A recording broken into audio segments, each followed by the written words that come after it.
Hey guys, welcome to my channel Saumya's Bookstation. I'm Saumya. If you like my videos, please like and share them and subscribe to my channel.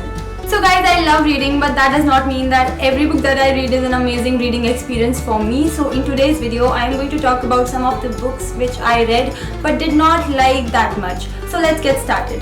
The Personal Shopper by Carmen Reed. Guys, when I first picked this book up, I had expected it to be a fun, hilarious kind of a chick lit, but unfortunately it wasn't hilarious for the most part. I mean, there were parts in this book which were fun, but they were very less, and also I thought that the writing was nothing special. This is a story about a woman named Annie Valentine, who's a 35-year-old single mother of 2 children. She tries to make the ends meet by working as a personal shopper in a high-end clothing store. Well, she is an attractive woman and she tries to do best whatever she can for her children, and she is on a constant lookout for a life partner. I had expected more from this book because I had kind of picked this book up after reading Sophie Kinsella novels. It's like, it's not fair to compare 2 different authors, but I don't know, it was maybe because of the fact that I enjoyed Sophie Kinsella's books so much that I was expecting a same kind of enjoyment from a chick lit by another author. The Winter Folly by Lulu Taylor. Guys, this book is set in 2 time periods, 1960s and the present time, and also this has 2 female characters. The character in 1960s is called Alexandra and the character in the present time is called Delilah. Now Delilah has to uncover a lot of dark secrets related to the house that she lives in, and those secrets are connected to Alexandra. Now the main reason why I picked this book up was because I found it to be intriguing by what I read in its blurb. I thought this was going to be an interesting kind of a thriller read, but on the contrary, it turned out to be irritating and unnecessarily stretched. The characters in this story are so unreasonable and complicated, and it is so very irritating as a reader for me. There are so many explanations in this book which were just, they were added just for the sake of adding an explanation. At least that is what I felt.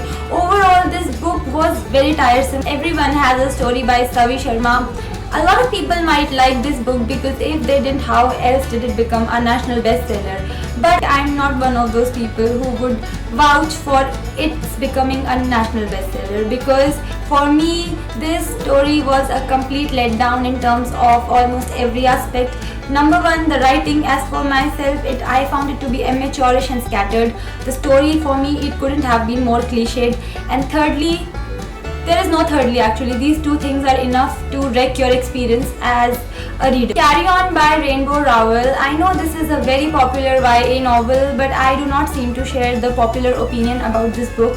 The reason for me is that I thought this book was kind of a mix. It has a lot of elements from, Twilight, it has elements from Harry Potter, and it has the elements of a very cliched love story. That is what I felt about this book. Obviously, this is a very popular book, so there must be people who must like this book a lot, but as I said, I'm not one of them. The only thing that I felt that was good about this book was the equation between Baz and Simon. That was really fun to read. But apart from that, the story was not that engaging as far as I am concerned. Mrs. Funny Bones by Twinkle Khanna.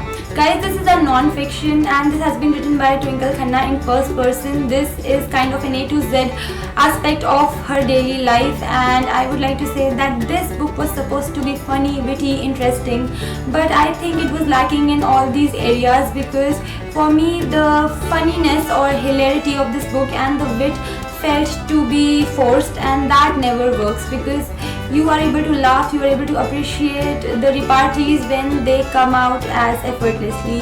That did not happen in this book, unfortunately. And as for the interesting portion of this book, it was interesting in parts, but that is never enough to make it a wholesome reading experience. Well, overall I felt that this book could have been much better and I did not enjoy reading it. Deception Point by Dan Brown. Now guys, do not get me wrong, I really like some of Dan Brown's books, but this is not one of them. And the reason for this might be the fact that I had read this book after reading Inferno and Angels and Demons. and I thought that both those books were phenomenal, and I was expecting the same kind of thrill from this book, but unfortunately that was not the case. As for the genius factor, Dan Brown is surely a genius that you can see in this book as well, because the kind of information and those descriptions that a Dan Brown book has, they are just amazing. But for the suspense factor, the fun of a thrill gets completely evaporated or killed if you are able to guess what is going to happen, if you are able to predict the events of the story, and that is exactly what I was able to do at various points in this book. So that spoiled the fun for me. The House That BJ Built by Anuja Chauhan, I think I've talked about this book so many times before. I was not happy with this book because I had expected a lot more from it, considering I loved those Pricey Thakur girls. Everything about this book was like, there was too much drama. There was drama in Pricey Thakur Girls too, but it was a drama that was fun to read. In this book, it was just like I was watching a daily soap kind of a vibe. That is what this book gave me. I was not happy with any character in this book. The only thing that was good about this book was when Satish and Ishwari's scenes popped out in the story, because they were fun to read, definitely. And if it was their story that had been given supremacy in this book, I would have loved it. But it was Bonu and Summer, and I hated Bonu's character, and Summer was, well, Summer, not good, very very bland as a hero. So that is why I was not able to like this book in the least. So guys, these are the books that I did not like that much, and I have talked about them in this video. If you happen to like any of these books, then please appreciate that everybody is entitled to their own opinion. I'm sure you'll appreciate that. And also, please do let me know your list of books that you did not enjoy reading that much. I would love to know about them. Let's rant together. We are all in this together, in this ranting. So that was it for my today's video, guys. I hope you enjoyed watching it. If you want to connect with me on my social media, then the links are in the description box. I'll be back with my next video super soon. Bye!